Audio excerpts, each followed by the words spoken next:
بسم اللہ الرحمن الرحیم۔ محترم سامعین کرام، 40 احادیث کا سلسلہ جاری ہے۔ آج اس سلسلے کی حدیث نمبر 12 پیش خدمت ہے۔ اس حدیث کی روایت امام مسلم رحمہ اللہ نے کی ہے۔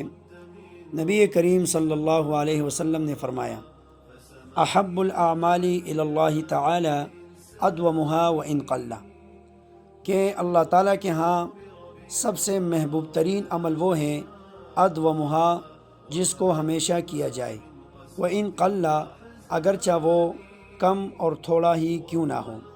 سامعین کرام، یہاں پر اعمال سے مراد وہ اعمال ہیں جو جائز ہوں، اور پھر جائز اعمال میں نفلی اور مستحب اعمال مراد ہیں، کیونکہ فرائض میں تو کمی کرنا جائز نہیں، اس وجہ سے نفلی اور مستحب اعمال مراد ہیں۔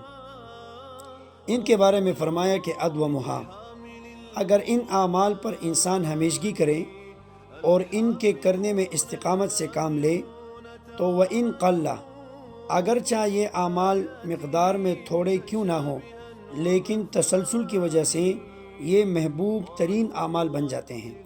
جیسے روزانہ تلاوت کی خاص مقدار، اگرچہ اس کی مقدار کم ہو، لیکن تسلسل کی وجہ سے اللہ کے ہاں یہ عمل محبوب ہے۔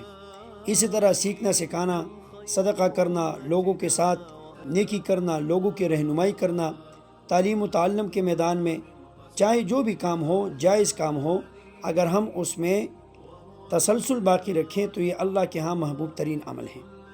علماء اس کے بارے میں فرماتے ہیں کہ تسلسل کی وجہ سے ان اعمال کو محبوب کیوں کیا گیا۔ اس کی وجہ یہ ہے کہ تسلسل کی وجہ سے انسان کی توجہ مسلسل اللہ کے تعلق کی جانب رہتی ہے، تو اللہ پاک عمل کرنے کی توفیق عطا فرمائے۔